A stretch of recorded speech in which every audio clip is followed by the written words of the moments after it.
67% of Black children live with a single parent in the United States. Let's talk about the countless stories of wives, mothers, children, and siblings who are left behind once the Black man has been removed from the home. Most of these stories go untold. For decades, women have fought and struggled to keep their families together while emotionally falling apart.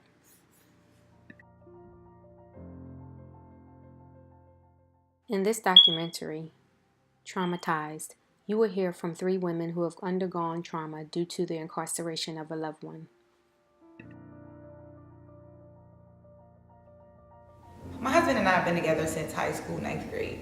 And he was a good guy. I'm not just saying he's a good guy because he's my husband, but he was one of the good ones. Turned out to be, involved with some people who weren't so good. And, nothing against them because they were friends of mine too because they were in the neighborhood. But sometimes when you mix with certain stuff, then things happen to you and you just got to deal with it, and that's the situation he's in right now. Being without my brothers has had a toll on me in the sense that my father was murdered when I was a baby by a 15-year-old due to jealousy and basically just like petty street stuff. They were just jealous of him basically, and they took his life.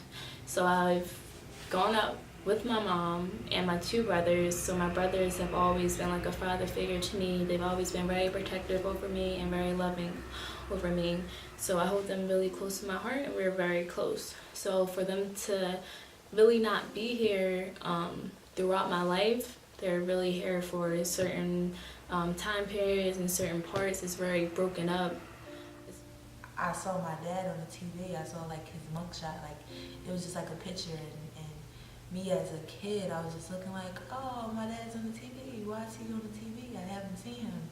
And like my mom was just looking, and I could tell on her face like it was like painful for her. I'm just here to talk about how this experience has left me traumatized because I did not expect that 15 years at all. It took me about 3 years to even get up out of depression before I can even move on with my life. Not to mention the day that I got that call at work saying that he was arrested. I had final exams. I was in nursing school to become a nurse.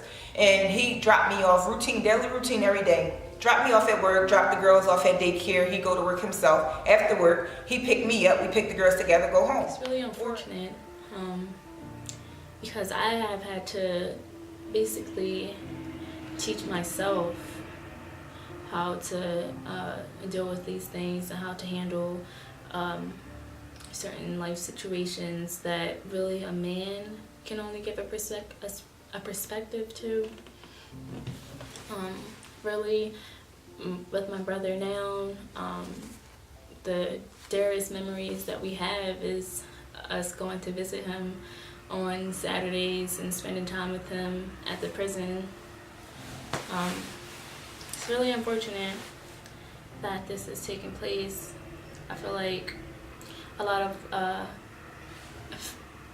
of children and women, mothers, brothers, friends, they're being robbed of the opportunity of having that male figure in their life.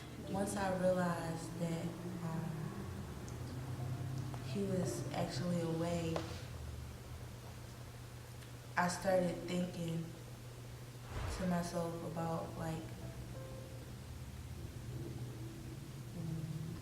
did he really actually do something like that bad? Like, does anybody, deserve that much time away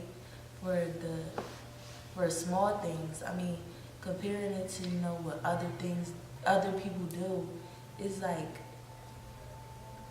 it's disappointing on, like, how people can really send humans away for that long, away from their family, and just watch their family, like, hurt and pain because, like, they're missing that person. I never had a constant male figure in my life.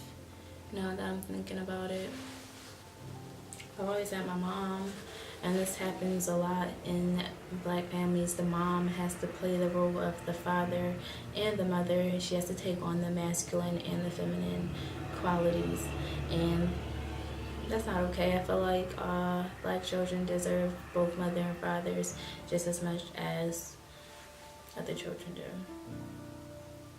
And I feel like these males that are sitting in jail for these petty crimes, racial profiling, racial injustice, something needs to be done